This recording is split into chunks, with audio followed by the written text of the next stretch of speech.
আমার পরের বক্তা রাজ্যের প্রাক্তন আইজি, যিনি তার দীর্ঘ কর্মজীবনের একটা সময় মালদার এসপিও ছিলেন, পঙ্কজ দত্ত। শত্রু মিত্র আত্মীয় স্বজন পর অপর সবাইকে ধন্যবাদ দিয়ে আমার বক্তব্য শুরু করছি। প্রথমেই বলছি, একদম প্রথমে 119 বছর আগে চলে যাচ্ছি। 1905 সালের 16ই অক্টোবর গভর্নর হাউস থেকে লর্ড কার্জন ঘোষণা করলেন, আজকের দিন থেকে বঙ্গভঙ্গ কার্যকর হবে।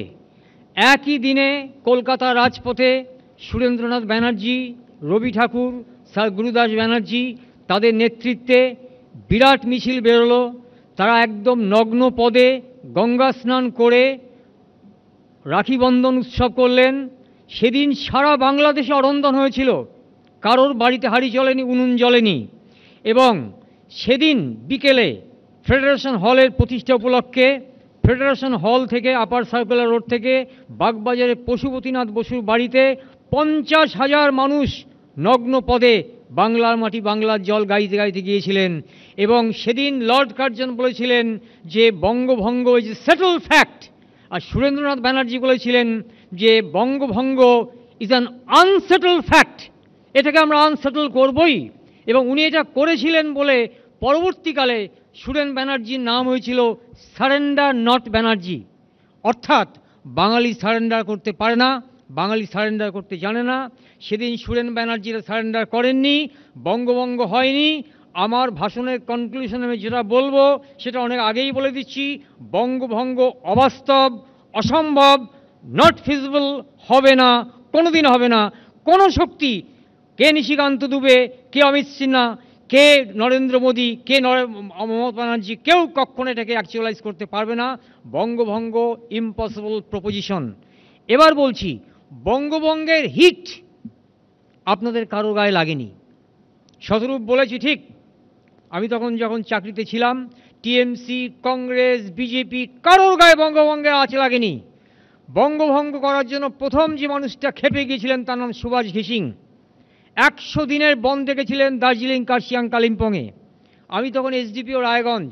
সকালবেলা আমাকে ফোন করলেন ডিজি রাইটার্স বিল্ডিং থেকে, তুমি চলে যাও, তুমি ওখানে গিয়ে 50 দিন ক্যাম্প করে থাকবে, জোর বাংলোয় থাকবে। গাড়ি নিয়ে চলে গেলাম। যাওয়ার পথে যখন কার্শিয়াং থেকে উঠছি, মোড়ে মোড়ে আপনারা জানেন না যে বাঘগুলো যখন পার হচ্ছি, তখন একটা গাড়ি অ্যাম্বাসেডর থামিয়ে আমাকে বললো, স্যার আপনি কোথায় যাচ্ছেন? আমি বললাম আমি তো যাচ্ছি দার্জিলিং।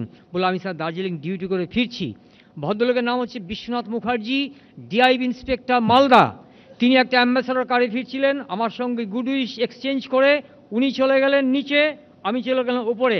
কিছুক্ষণ পরে শুনলাম ছত্রে সুব্বার দলবল বিশ্বনাথ মুখার্জি, তার সিকিউরিটি গার্ড, তার ড্রাইভার, 3 জনকে গয়াবাড়িতে খুন করে একটা ডিচের মধ্যে ফেলে দিয়েছে। আমি তখন বুঝলাম যে বঙ্গভঙ্গের হিটটা ওই 3 বঙ্গ সন্তানের গায়ে লাগলো।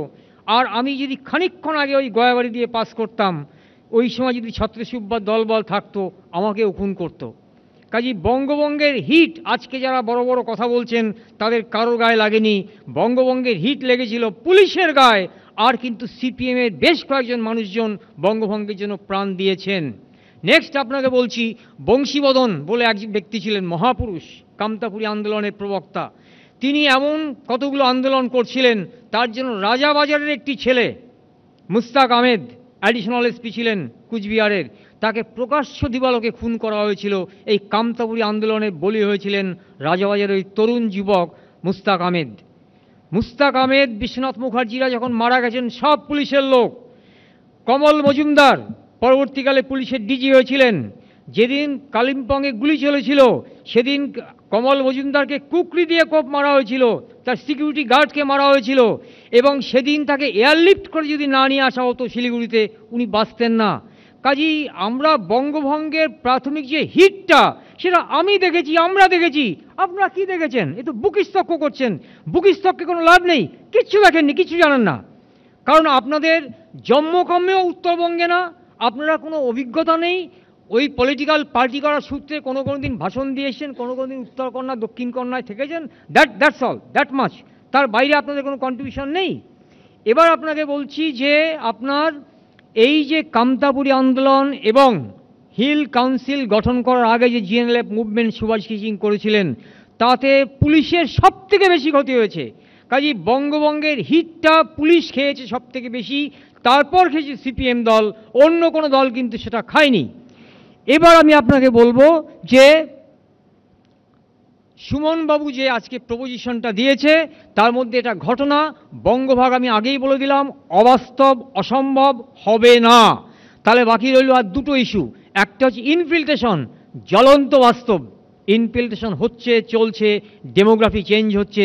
আপনি উট পাখি যেমন আপনার মুখ আপনার গর্তের মধ্যে দিয়ে ভাবে তাকে কেউ দেখছে না, আমাদের অবস্থা হচ্ছে ঠিক তাই।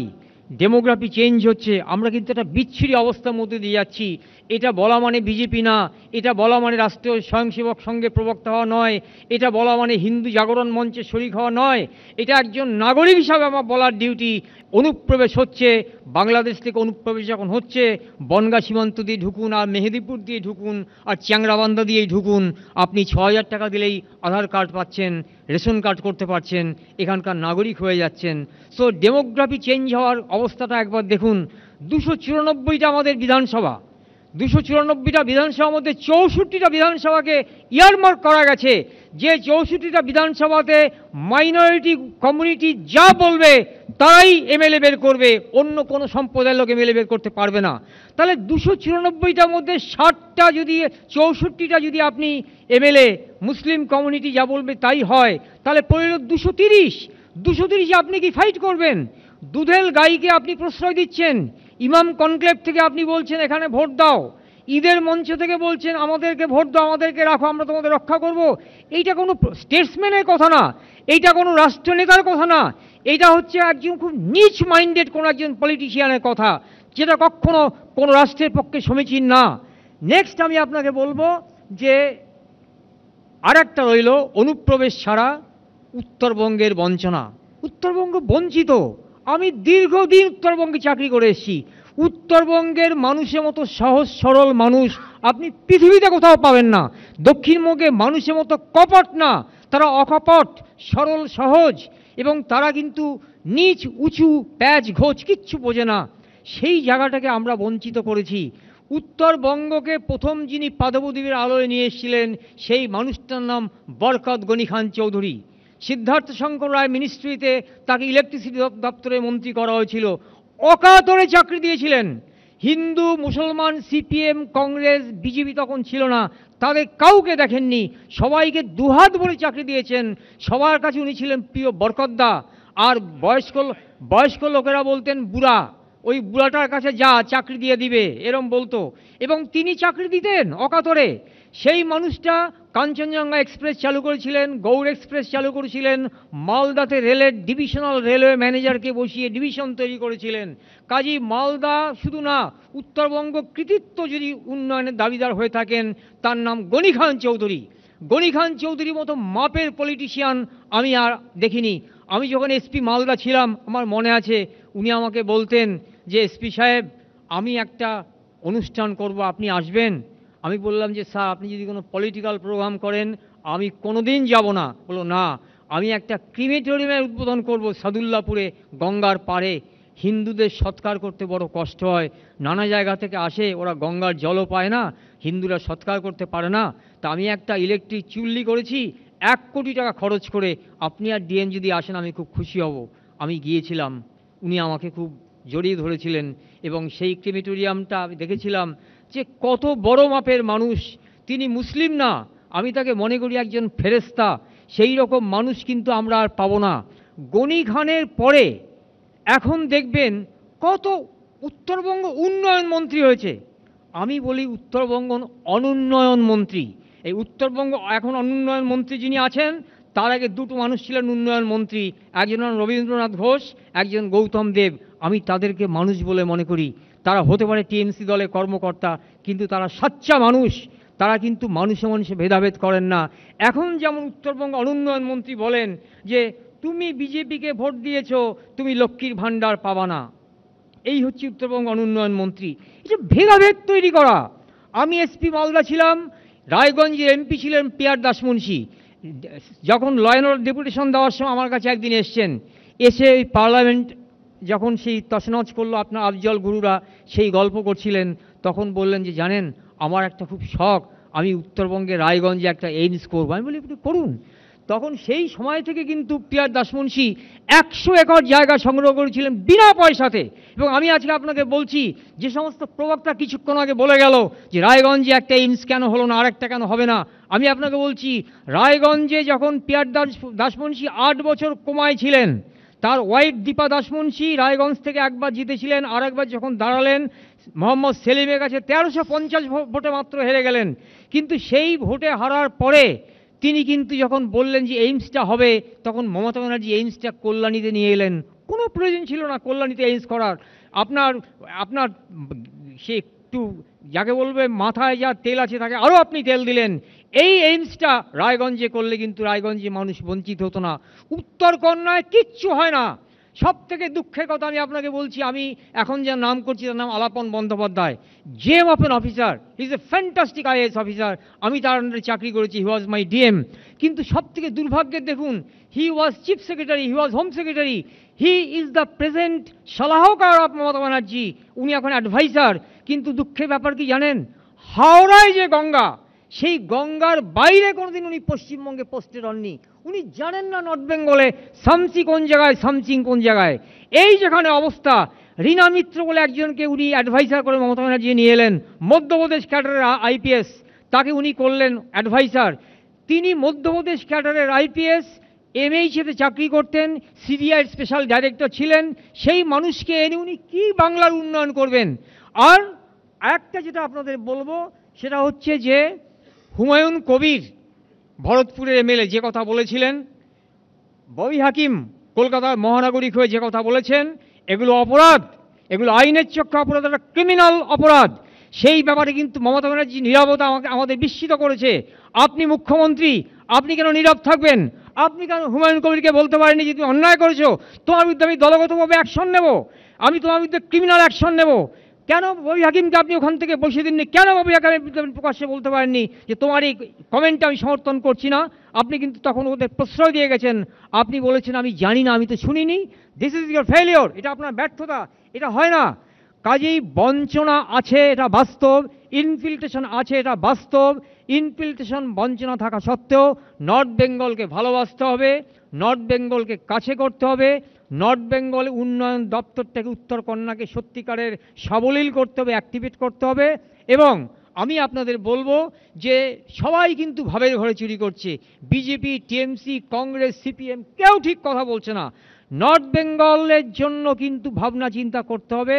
আমি সব থেকে দুঃখ পেয়েছি আজকে এবিপি আনন্দের মতো একটা এত বড় চ্যানেল, এত নামী চ্যানেল, তাদের সব ব্যাপারে আমি সমর্থন করি, কিন্তু আজকের এখানে যারা প্যানেলিস্ট আছেন নর্থ বেঙ্গলের একজন মানুষকে কিন্তু আপনারা ডাকতে পারতেন, আপনারা ডাকেননি। এটা আমার পক্ষে সব থেকে দুঃখ লেগেছে খুব। এবং আমি আপনাদের এই বলে শেষ করব যে আমি পুনর্জন্মে বিশ্বাস করি, আই এম এ হিন্দু। আমি বিশ্বাস করি যে আমার যদি আবার কোনো দিন জন্ম হয়, আমার যেন উত্তরবঙ্গে জন্ম হয়, ওই রকম মানুষজন আমি পাবো না। ওই তুলাইপাঞ্জি চালের ভাত আমি খেতে চাই, ওখানকার সেই সামসিংয়ের কমলালেবু খেতে চাই, ওখানকার সেই কুলিক নদীর যে মাছ, সেই মাছ খেতে চাই। এবং মোকাইবাড়ির চা আমার এখনও মনে আছে। এটা বলে আমি শেষ করব, যেদিন আমি প্রথম দার্জিলিংয়ে, আমি নকশালবাড়ি থানাতে ছিলাম কিছুদিন ট্রেনিংয়ে, তখন সেইখানে কানু সান্যাল জঙ্গল সাঁওতালের সঙ্গে আমার কথা হয়েছিল 1 ঘন্টা মতো। এবং একদিন যখন আমি এসপির সঙ্গে দেখা করার জন্য যাচ্ছিলাম দার্জিলিংয়ে, তখন মকাইবাড়ি টি স্টেটে ওখানকার যে সিইও এবং মালিক রাজা ব্যানার্জি, তিনি নিজে আমাদের নিয়ে গিয়ে মাকাইবাড়ির চা নিজের হাতে করে খাইয়ে দিয়েছিলেন। সেই যে সহৃদয়তা, সেই যে আন্তরিকতা, সেটা জীবনে ভুলতে পারবো না। নর্থ বেঙ্গলকে আপনারা বঞ্চিত করবেন না, নর্থ বেঙ্গলকে ভালোবাসুন, নর্থ বেঙ্গলকে সাউথ বেঙ্গলকে পার করুন। ওখানে মনে করুন যে নর্থ বেঙ্গল আপনার সন্তান, সাউথ বেঙ্গল আপনার সন্তান, কাউকে ডিফারেন্সিয়েট করবেন না। আর একটা কথা বলছি, জয় বাংলা কিন্তু আপনাদের স্লোগান না। যতই টিএমসি চিৎকার করুক, মমতা ব্যানার্জি করুক আর অভিষেক ব্যানার্জি করুক, জয় বাংলা মুজিবুর রহমানের স্লোগান, ওটা স্বাধীন বাংলাদেশের স্লোগান। আপনি বলতে পারেন জয় পশ্চিমবাংলা, নট জয় বাংলা। বাংলাকে ভালোবাসুন, মানে পশ্চিমবাংলাকে ভালোবাসুন, বাংলা ভাষাকে ভালোবাসুন, উত্তর বাংলাকে ভালোবাসুন, অনুপ্রবেশ বন্ধ করুন, উত্তরবঙ্গের বঞ্চনা বন্ধ করুন। এবং নিশিকান্ত দুবেরা যে যাই কিছু বলুক, বাংলা ভাগ অসম্ভব, বাংলা ভাগ কোনোদিন হবে না, এটা শুধু পলিটিক্যাল জিগির, এটা দিয়ে ভোটের ফায়দা লোটার চেষ্টা করছে পলিটিক্যাল দলের কারবারিগুলো। এরা খুব নিচু মনের মানুষ, এদেরকে হেট করুন। ধন্যবাদ পঙ্কজদা।